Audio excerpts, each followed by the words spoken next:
Welcome to Kingdom Parables. Today we're going to focus on the parable of the sower. Let's start with what is a kingdom. Any kingdom should have at least four components. The first one obviously is the king. The second one, the people or the subjects of the king. The third is the geographical location of the kingdom. And then the fourth, the value system of the kingdom, and more specifically the value system determined by the king, according to which the subjects of the king will live by. So when we talk about kingdom of God, that's exactly what that means. God is king, his people are his subjects, the geographical location is really the entire universe, and the value system that his kingdom people will live by is prescribed by the king himself. So keep that in mind as we delve into parable of the sower. And so let's pick up in Matthew chapter 13 in verse 3. A sower went out to sow, and as he sowed, some seeds fell along the path. The birds came and devoured them. Other seeds fell on rocky ground where they did not have much soil, and immediately they sprang up, since they had no depth of soil. But when the sun rose, they were scorched, and since they had no root, they withered away. Other seeds fell among thorns, and the thorns grew up and choked them. Other seeds fell on good soil and produced grain, some 100-fold, some 60, some 30. He who has ears, let him hear.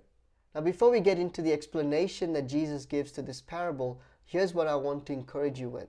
Please hear this parable not just individualistically, but as a community. So think of your campus community.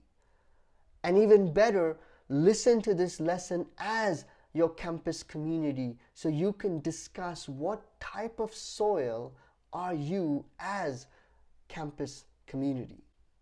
Okay, so with that in mind, let's turn to Matthew 13 and pick up in verse 18 where Jesus explains to us what this parable means. Hear then the parable of the sower. When anyone hears the word of the kingdom and does not understand it, the evil one comes and snatches away what has been sown in his heart. This is what was sown along the path. And that's the first soil. The first soil is the heart that does not understand the kingdom of God. Why does it not understand the kingdom of God? In that day and age, as Jesus is telling this parable, whose kingdom was supreme? It was the kingdom of Caesar. Right? And so the people didn't understand, how is it that God's kingdom is breaking in when the kingdom of Caesar is still here and powerful? They didn't understand. And so how about your campus ministry? Does your campus ministry understand the reign and rule of God is here in the midst of the reign and rule of other kingdoms? Now, we don't call them kingdoms perhaps, but other powers, other authorities. And so parable of the sower is deeply subversive. It's calling the hearers, challenging the hearers to recognize, to realize that God's kingdom is indeed breaking in, even when there are other powers and authorities that seem to be in charge. So that's the first soil. Is your campus ministry one that does not understand that the reign and rule of God has broken into the present and is now calling us all to live under the kingship of the Lord? Now let's look at verse 20.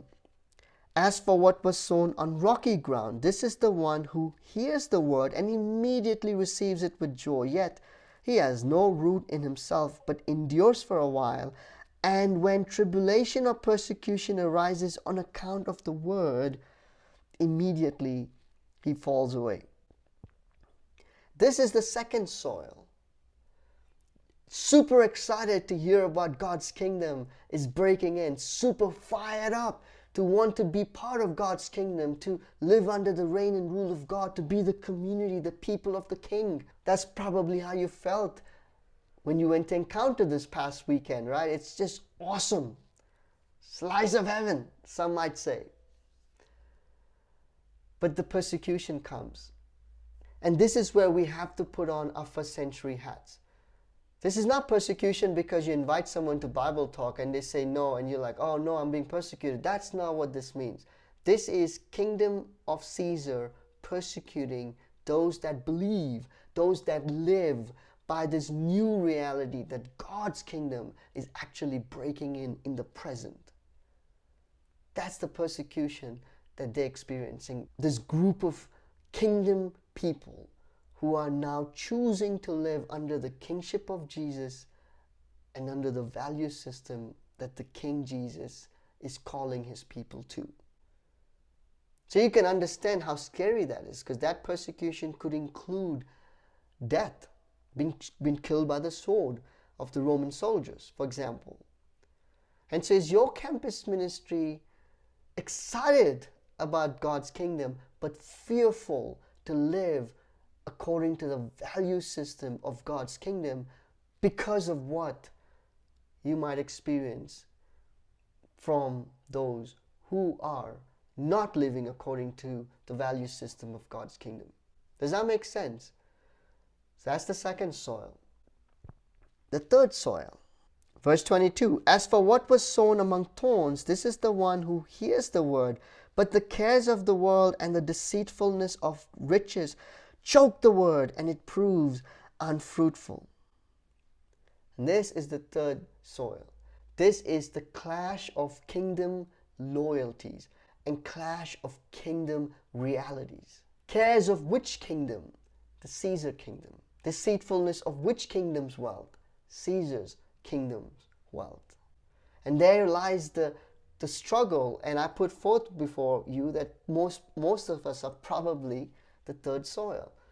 We have this internal battle within us where we are wanting to loyally live under King Jesus, but then we are taken in by, distracted by, deceived by, pulled by the world that we live in.